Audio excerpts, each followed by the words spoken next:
Most conversations about photography start exactly where the work is already over, meaning that all of the gear, all of the tech, all of the editing tools and the Lightroom presets, all of these things are what a lot of photographers, especially in the online space, discuss when they're talking about photography. This type of discourse kind of refuses to die because it's marketable. It's very easy to create sort of affiliate links for, and it's been pushed on a lot of photographers since the start of YouTube. I know that that's where I got all of my early education when trying to figure out how to learn photography.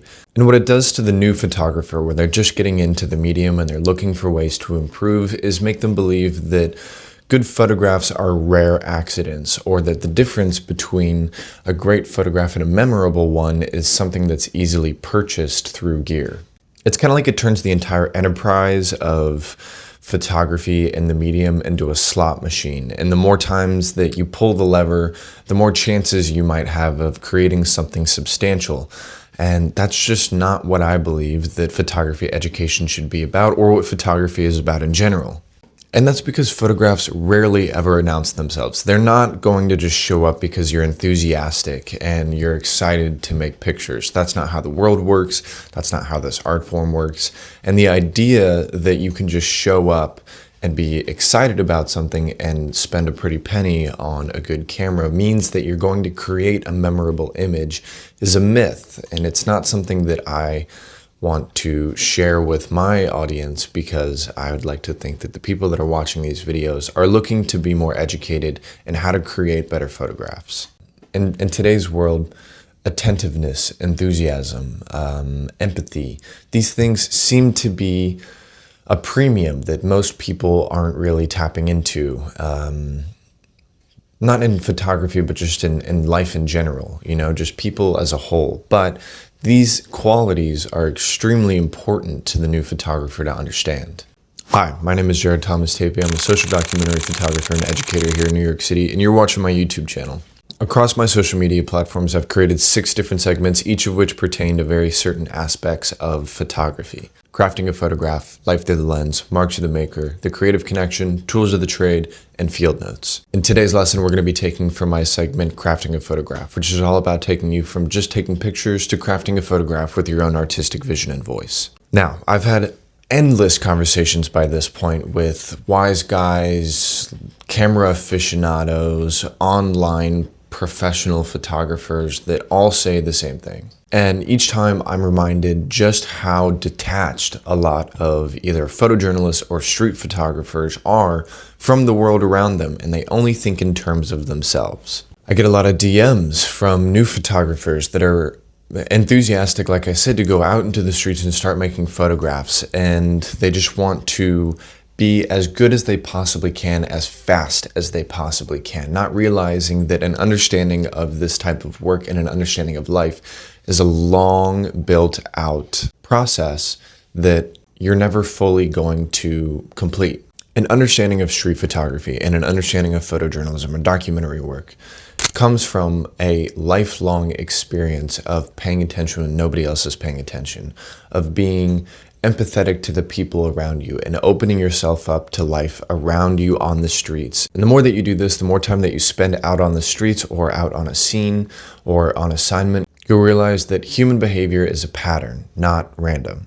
People love to think that they're unpredictable. It's a very comforting idea. We all love to think that we are so unique, that we do things so differently from other people. But let me be the first to tell you, as somebody who spends most of their time watching other people and taking photographs of other people and their behavior, all of us really kind of do the same things over and over and over again, just in different bodies. Most of what we do is patterned or rehearsed. Something may be new to you specifically, but in the grand scheme of things, it's just new to you in the moment. For example, we signal before we do an action.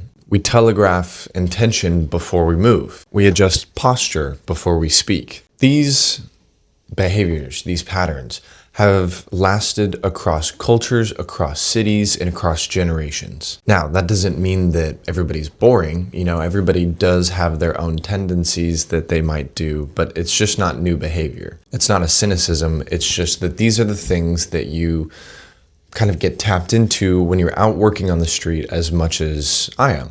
It's just that when you are a photographer that's working out on the streets, that spends all of their time paying attention to other people, these types of behaviors kind of become a sense of literacy. And the more literate you get, the easier it is to make pictures that mean something. Once you begin to develop this part of your brain as a photographer, whether it be, again, street photography, documentary photography, photojournalism, the world around you starts to feel less random, and you're able to anticipate moments, which is a huge factor when it comes to street photography. Joel Meyerowitz has talked about this endlessly, being able to almost sense that something is about to happen before it actually happens. Putting yourself in the right place at the right time is not luck, but actually an act of observation. The philosopher Maurice Merleau-Ponty argued that perception is not passive reception, but more so an active engagement. That we don't simply just observe the world, we participate in it, we're active in it. And that distinction matters a lot in this line of work. And that's because the moment that you step into a space with a camera, you're no longer just a passive participant. People act a lot differently when they notice a camera. And so their behavior towards you may change. You know, their posture kind of recalibrates. They stand up taller. You know, they might be more attentive. And a lot of new photographers miss this because they're trained to react to events and not behaviors, meaning that they're just hunting outcomes rather than reading processes. Now, psychology has a term for this. It's called pre-acting, meaning that the body prepares us for what it's about to do before the mind fully catches up. Once you understand that, photography becomes less about the act of capturing events and more about understanding human life and the reactions and behaviors of people around you and what that can look like in a photograph. Now, I think that the best way for a new photographer to be able to build up this skill of attentiveness and perception and awareness is something that I implement every single time I go out and shoot whenever I'm out on the streets. I spend the first 10 to sometimes 15 minutes standing out on a busy corner and just watching. I don't take any pictures for 10 to 15 minutes. I allow myself to get introduced to the world around me, to the energy of whatever's around me, and really pay attention to the people that are passing me by. Not just looking at their faces, but looking at their emotions, their eyes, the way that their mouth moves, their hands, where they place them whenever they're feeling comfortable on the side of the street, as they walk. All of these things, all of these very minute details that people kind of broadcast to the world around them on who they are as a person or who they think they are as a person, allows me the opportunity to feel in tune with the people. And when you take the time to not photograph them, but to really kind of watch and listen and be perceptive of them, throughout the rest of your day shooting, these things come so much more naturally because you're kind of like warming up before a big game. It's extremely important for the working street photographer or the working photojournalist or documentary photographer to become more observant. Now, observation is not staring. Don't be creepy. Don't be just like looking at people hardcore for like 5 seconds. What it actually is a disciplined and attentive act of trying to understand the behaviors of people in your sphere. And it's built by having the discipline to not need to take a photograph of everything, which is a lot harder than a lot of people think, especially to the working street photographer. We're so built on quick actions where immediacy and payoff are kind of like built into the structure that we live our lives on. It's really hard for people to just kind of sit back and watch for a little bit and not be on all the time. The psychologist William James describes attention as taking possession of the mind in a very clear and vivid form, while being introduced to several different possibilities. That description has nothing to do with speed, which a lot of new photographers, especially in street photography, think that they need to have. This essence of, I have to work fast, I have to be speedy whenever I'm taking my moments. That has nothing to do with speed and more has to do with selection, which as you grow as a photographer, you'll realize that it's not about working fast. It's about being more selective with what you choose to put in the frame. Attention is the act of deciding what matters and then sticking with that for you to take the picture. Most photographers, when they're new, get stuck not because they're not quick enough, but because they're impatient. The second something looks interesting, they intervene.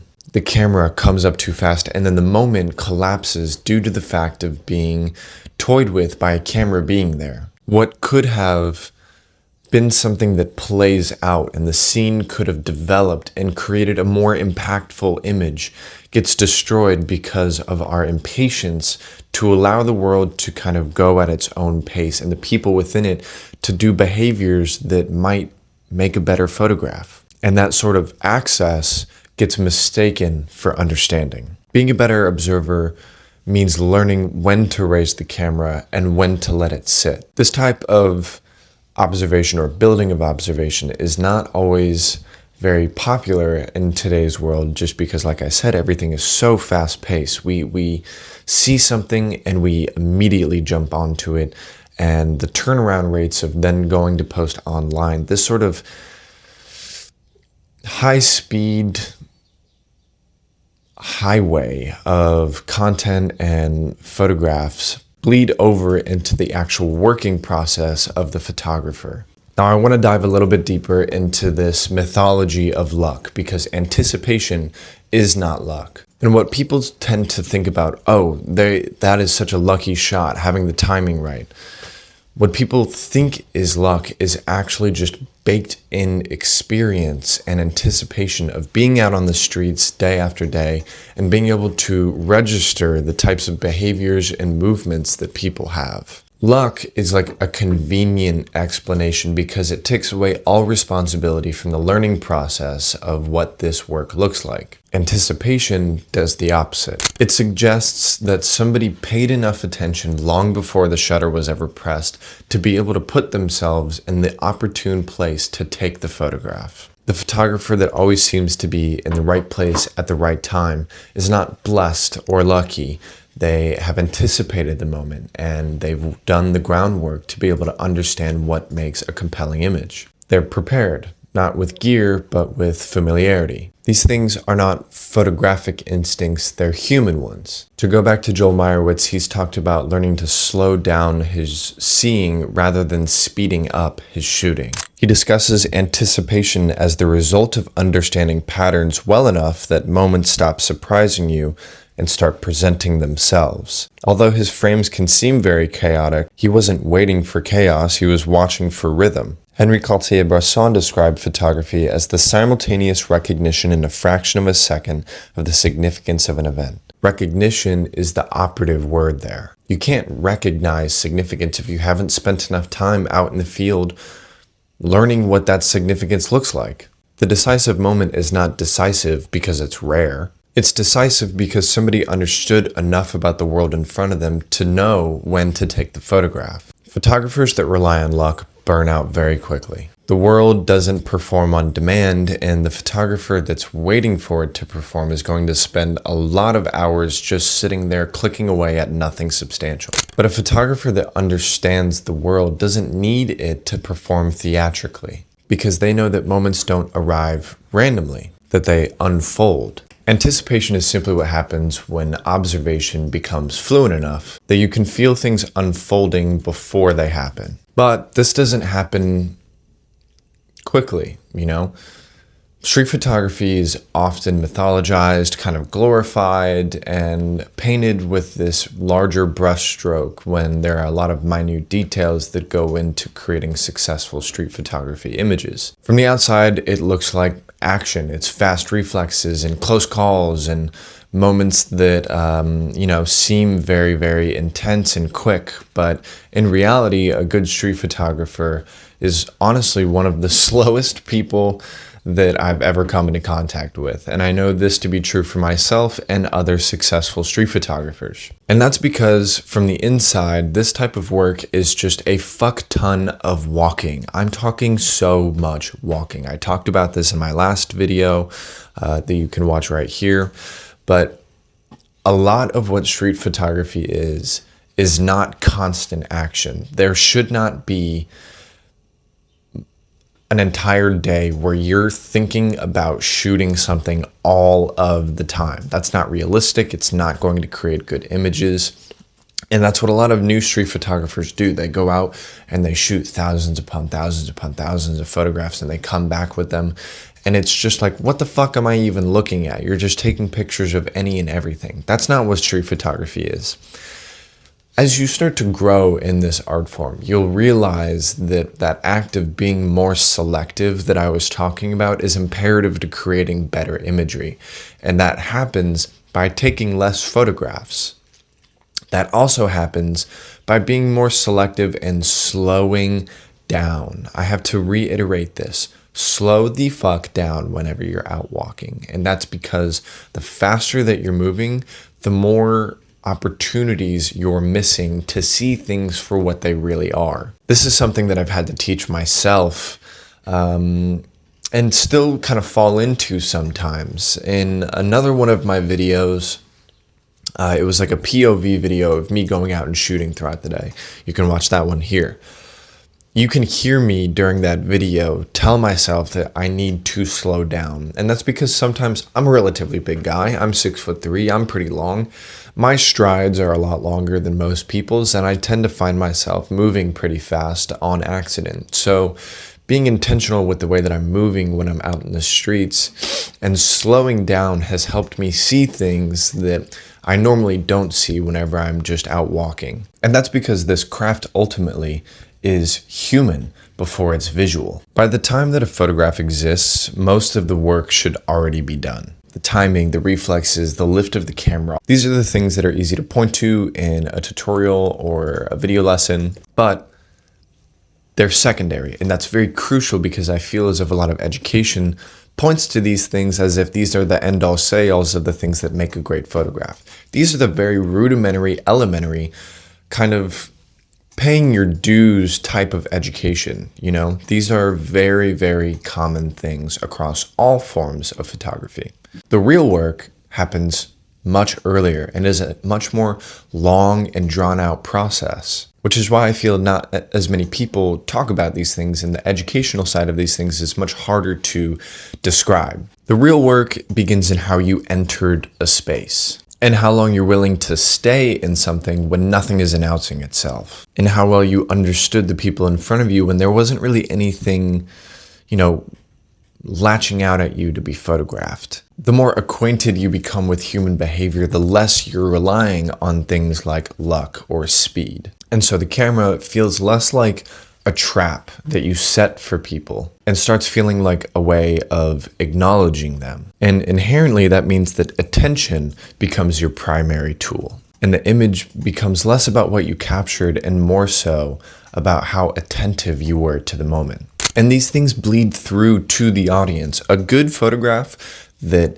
really grabs the attention of an audience ultimately comes down to how attentive the photographer was in that moment. And the people can feel that. Photography is a long, slow, unglamorous practice of attention. It asks you to understand people before you try and frame them. And if you do this practice long enough, and you understand these principles about attention and patience, observation, discipline, then the camera in turn feels lighter in your hands and starts to feel like that extension of your eye that so many great photographers talk about. Moments begin to feel less accidental, and in turn, the work carries more weight. Everything else eventually follows. Okay guys, that's going to be it for today's video. I hope that this was helpful for you. really try and practice these topics that we were discussing today about attention and behavior and observation and discipline. Go out there and do that practice that I start all of my day shooting with, and let me know if you start doing these things, if you implement some of these things that I was talking about. I'd love to know about your experience and how you're growing as a artist and as a photographer, and how you're just becoming more observational out on the streets. For all my New York City film shooters, if you are looking for a lab that does great work, you can use my code NFCJared at my film club, nice film club that I go to, for 10% off your order when developing. You can check out some of their new Fuji Frontier scanners. That's what I've been using recently, and the colors are phenomenal. So use that code if you want to. No pressure, but they're based out in Brooklyn. Great lab. I can't thank you all enough for being here. I hope that you guys learned something. You can find me on Instagram at Jared Tapey, here on YouTube at Substack at The Creative Connection or Jared Thomas Tapey, where you'll find a coordinating Substack article with this. Nothing else to really say except get out there, get shooting, and keep moving forward. I'll see you guys on the next one.